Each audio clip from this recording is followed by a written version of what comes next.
Fala galera, bom dia, boa tarde, boa noite, boa madrugada. Meu nome é Sidney Martins, professor de língua portuguesa aqui do LAC Concursos, o maior site de videoaulas do Brasil que sai das Américas. Agora, o que a gente vai estudar? Nós vamos estudar funções da linguagem no nosso curso de interpretação.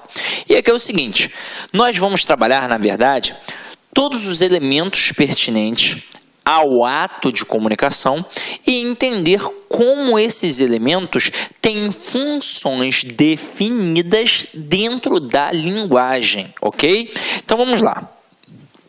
Primeira coisa, a palavra linguagem é aqui empregada como conjunto de características comuns às diversas línguas. Diversas. Não estamos falando apenas da língua portuguesa. É linguagem em vários aspectos.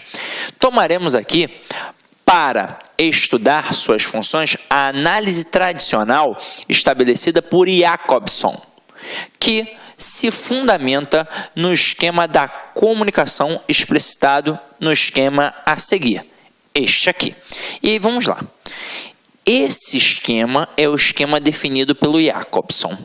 Só que aí é o seguinte, em todo ato de fala, em todo ato de comunicação, obrigatoriamente tem pelo menos duas coisas, pelo menos dois elementos, quem fala e quem ouve. Então, quem fala é o emissor e quem ouve é o receptor. Só que aí é o seguinte, no meio disso tudo, entre a pessoa que fala e a pessoa que ouve, tem de ter algo a ser dito. Afinal de contas, se eu parar de frente para você e ficar em silêncio, você ficar em silêncio também, ó, não haverá nenhuma comunicação. Agora, no momento em que eu comunico algo, você ouve e interpreta. Só que este algo a ser dito é uma mensagem. Então, eu tenho essa mensagem, que vai depender de um código. No caso agora, eu estou utilizando a língua portuguesa.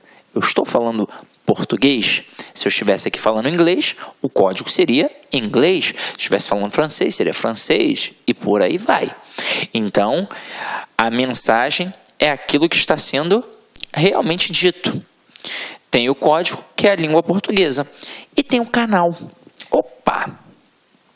Esse canal é fundamental para que este processo de comunicação exista. Agora, aqui no caso, a gente está trabalhando através de uma videoaula. Então, o canal pelo qual você ouve o professor, eu ou qualquer outro falando é o computador, normalmente. Tem alunos até que botam na televisão, mas é um processo através da informática e do computador.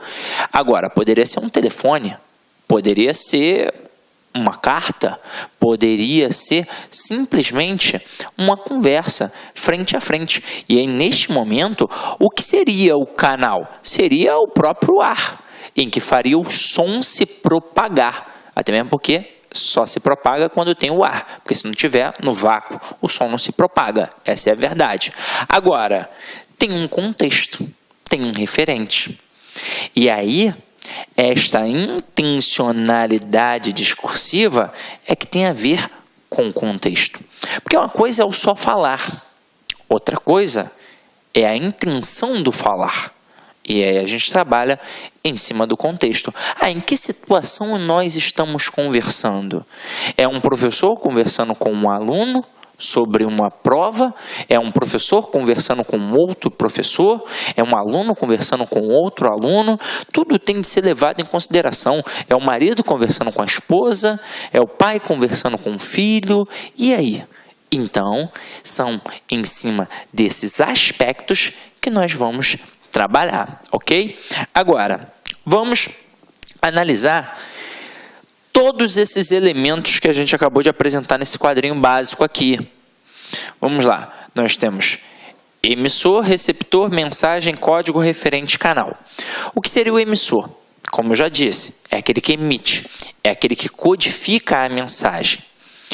Receptor ou interlocutor, né? vai depender de como você queira chamar.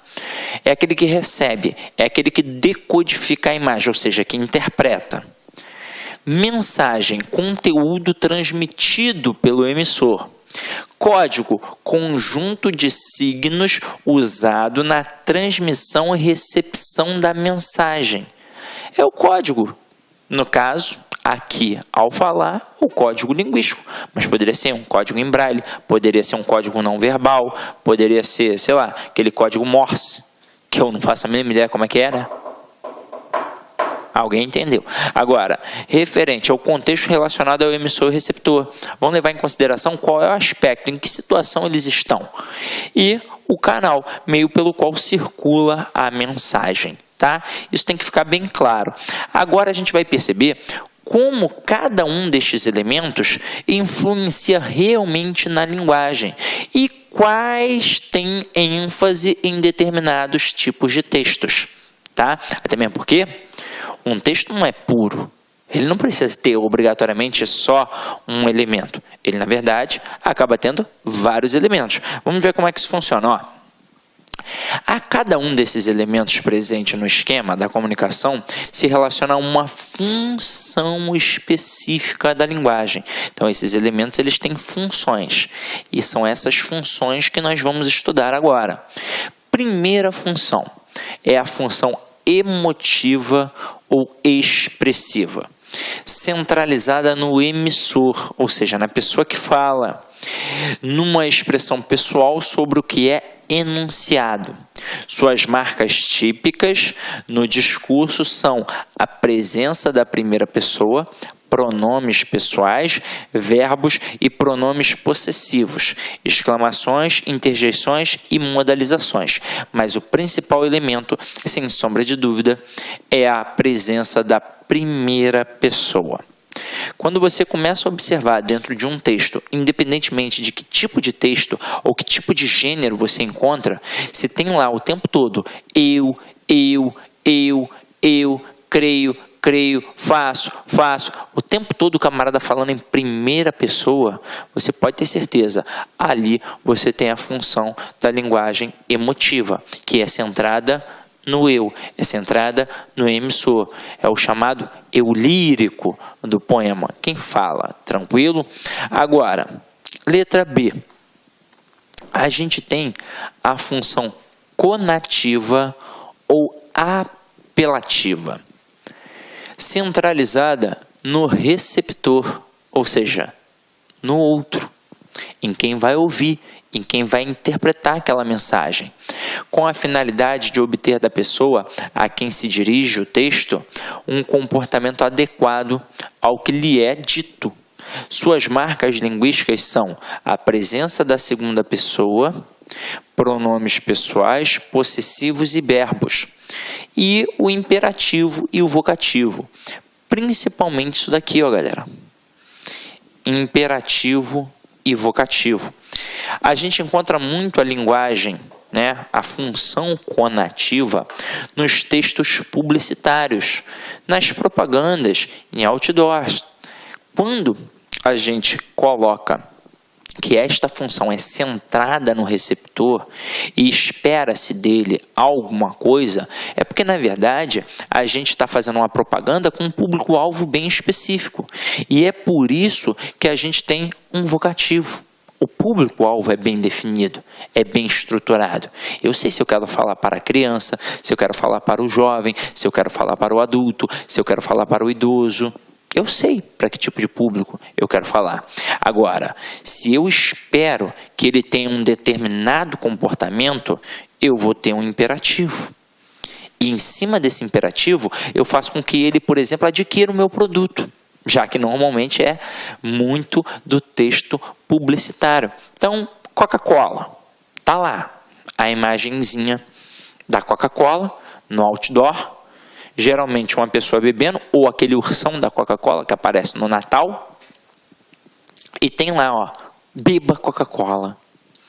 Beba Coca-Cola. O imperativo é muito forte. Agora, o vocativo, ele aparece? Aparece. quando ele direciona, por exemplo, para a dona de casa, aquele comercial que passa falando de um utensílio doméstico, de um eletrodoméstico, de uma frigideira sensacional que o bife não vai colar. Então, isso tudo é definido através da função conativa ou apelativa. Ela é centrada sempre no receptor, ok? Então, vamos lá. Agora, a próxima função é a função referencial. E é o seguinte. Aqui, normalmente, é o texto jornalístico. Observem. Centralizada no contexto ou referente, que permite falar-se dos objetos do mundo, dos objetos perceptíveis ou imaginários. Suas marcas são a terceira pessoa e os dados relacionados ao mundo real. Como eu disse a vocês, normalmente presente nos textos jornalísticos, e é por isso que leva em consideração o contexto ou referente. E vai trabalhar objetos do mundo. E ao trabalhar objetos do mundo, a gente vai ter a marca da terceira pessoa, que é uma marca de objetividade. Afinal de contas, eu estou ali para informar alguma coisa. E ao informar alguma coisa, eu tenho que levar em consideração o quê? O contexto.